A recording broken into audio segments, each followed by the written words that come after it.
First up this week, the Treasurer finally had to embarrassingly back down on his controversial plan to tax unrealised capital gains on super balances over the $3 million mark. Now, he was very eager to deny that he was actually rolled by the Prime Minister. I don't believe him. How can this be interpreted in any other way than you've been rolled by the Prime Minister? The Prime Minister and I agreed these changes. I recommended it to the colleagues.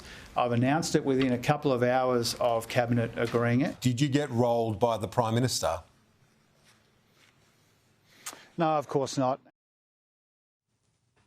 Joining me now is EQ Economics Managing Director Warren Hogan. Warren, great to see you again. It's interesting, I was talking to someone this week who actually has a superannuation fund that is worth more than $3 million. And that person did make the point to me that, oh, well, everyone who's got more than $3 million is going around saying they've had a win. Well, they haven't had a win. The taxation on the realised profits, if you've got over $3 million, is going to go from 15% to 30%. Yeah, good evening, Steve. That's exactly right. I mean, there still is a new tax coming in. It's just that it's not on that ridiculous concept of unrealised capital gains.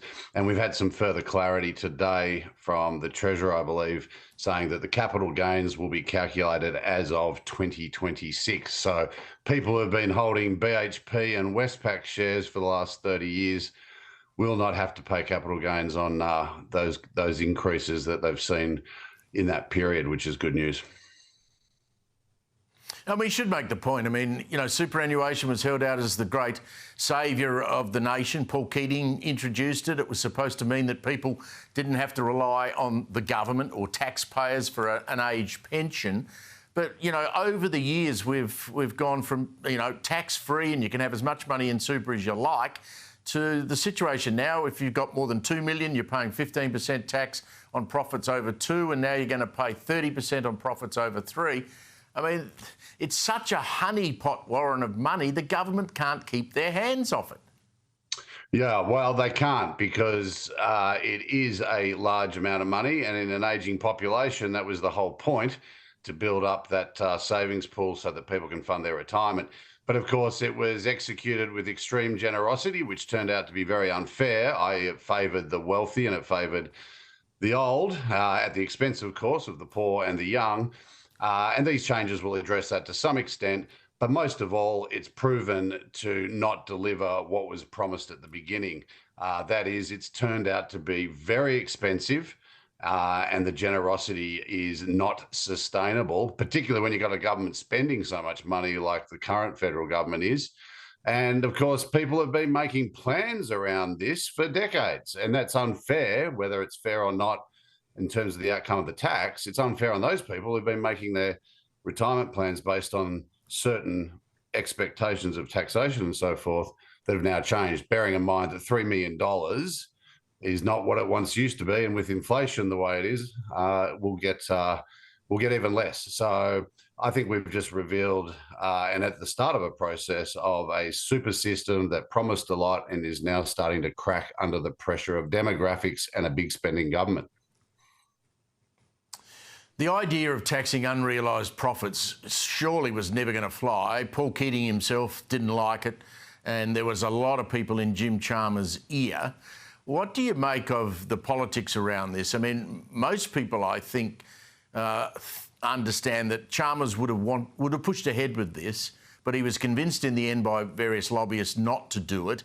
And it seems to me from a distance that Anthony Albanese was never keen on this idea, and he might have been the one to say to Jim Chalmers, listen, mate, you got to drop that.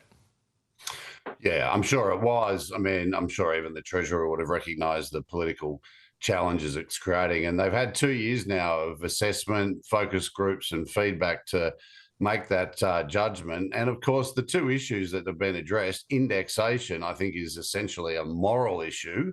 That is, you're trying to deceive people, particularly after an episode of inflation like we've just had in recent years.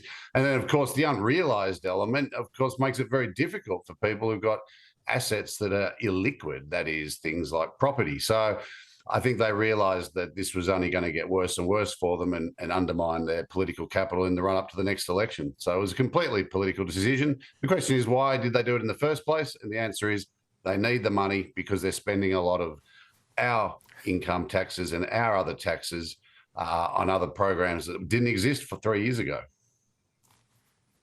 Absolutely. Just before you go, the nudge up in unemployment, do you think that necessarily leads the Reserve Bank to perhaps go one more time with an interest rate cut this year? Most likely not, because we're going to probably get a pretty high inflation number in a few weeks. So we'll watch that. Unless that comes in much less than what economists are expecting, what I'm expecting, then I think we're going to see the RBA sit on the sidelines. And unfortunately, I think we're going to see these unemployment numbers creep up over the next year because we have an economy that's changing and a labour market that's inflexible. So businesses are just having to lay off workers. There's plenty of demand for labour, plenty of vacancies. It's just got a mismatch between those without jobs and the demand for staff. Yeah, a lot of people being retrenched. Warren Hogan, thank you. Always good to catch up.